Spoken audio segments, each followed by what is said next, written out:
Si je vous demandais de me citer des lieux de démocratie, vous me parleriez sûrement du Sénat ou du Parlement. Vous penseriez aussi aux rues, aux places, aux marchés. Vous évoqueriez peut-être les forums virtuels, ou auriez la pensée que cet opéra ce soir est un lieu vibrant de démocratie. Mais je ne veux pas parler de ces lieux-là. Ils sont bien trop évidents. Je vais vous parler des lieux qui, de mon point de vue, ont été et sont toujours la terre nourricière dans laquelle germent et ont germé les graines de la démocratie, afin d'ensuite vous montrer qu'en démocratie, la loi, ce n'est pas moi, mais nous. Le premier de ces lieux, c'est l'école. À l'école, on est entouré d'autres enfants différents de soi. On nous enseigne le respect envers les professeurs et envers les autres élèves. On fait parfois un règlement de classe. On apprend la vie en société. De plus, la connaissance et la culture qui s'acquièrent dans ces lieux sont nécessaires au bon fonctionnement d'une démocratie. En effet, ce type de gouvernement ne peut pas fonctionner si le peuple n'a pas conscience de son histoire et des problématiques du présent. J'en veux pour preuve que la confiscation de la culture est l'apanage des dictatures.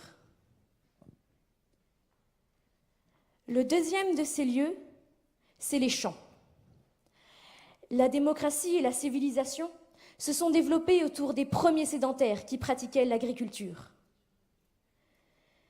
Les Grecs pensaient aussi cela, puisque dans leur mythologie, Déméter est à la fois la déesse de l'agriculture et des constitutions humaines. Cette double attribution fait sens.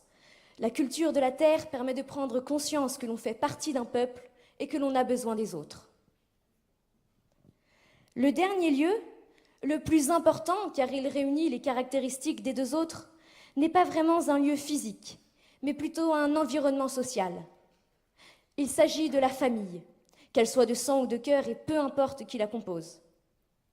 En effet, n'est-ce pas là que l'on apprend son histoire ? N'est-ce pas là que l'on prend conscience du présent et de ses aléas ? N'est-ce pas là que l'on apprend à s'entraider ? N'est-ce pas à la famille que revient principalement le rôle de l'éducation ? Dans la famille, dans les écoles et dans les champs, on s'entraide, on échange et on partage. Chaque individu est important pour le groupe et le groupe est important pour chaque individu. Ce lien entre l'individu et le groupe est primordial dans une démocratie.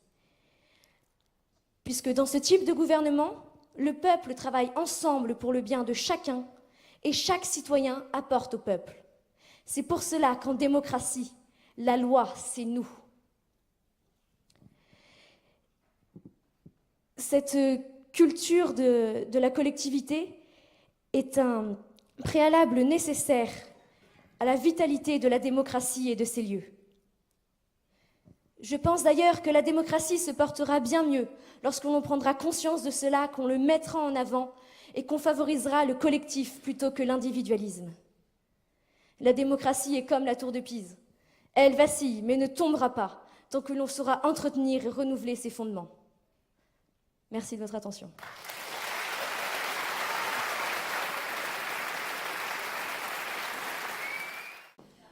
Allez, je vais appeler maintenant celle qui nous a fait un grand développement sur les lieux de la démocratie, Gemma.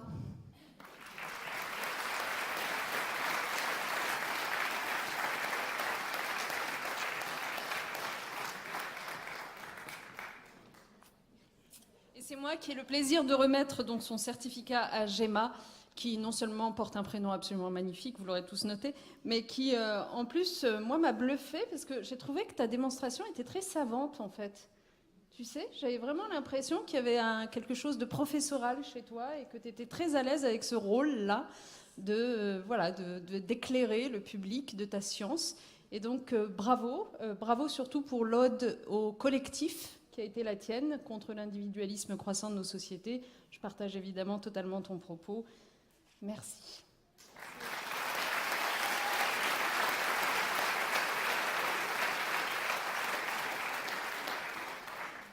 Alors, je voudrais remercier tout d'abord mon frère qui, malgré ce qu'il pourra dire, ne m'a pas été très utile, mais qui a...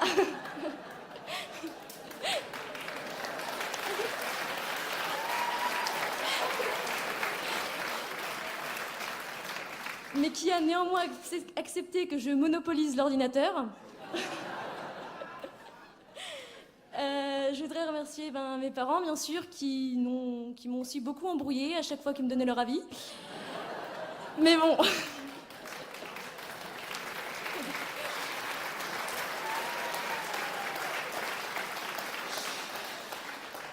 Madame Huard, évidemment, à la prof de latin, sans qui rien de tout cela n'aurait été possible, puisque je n'ai pas ses contacts.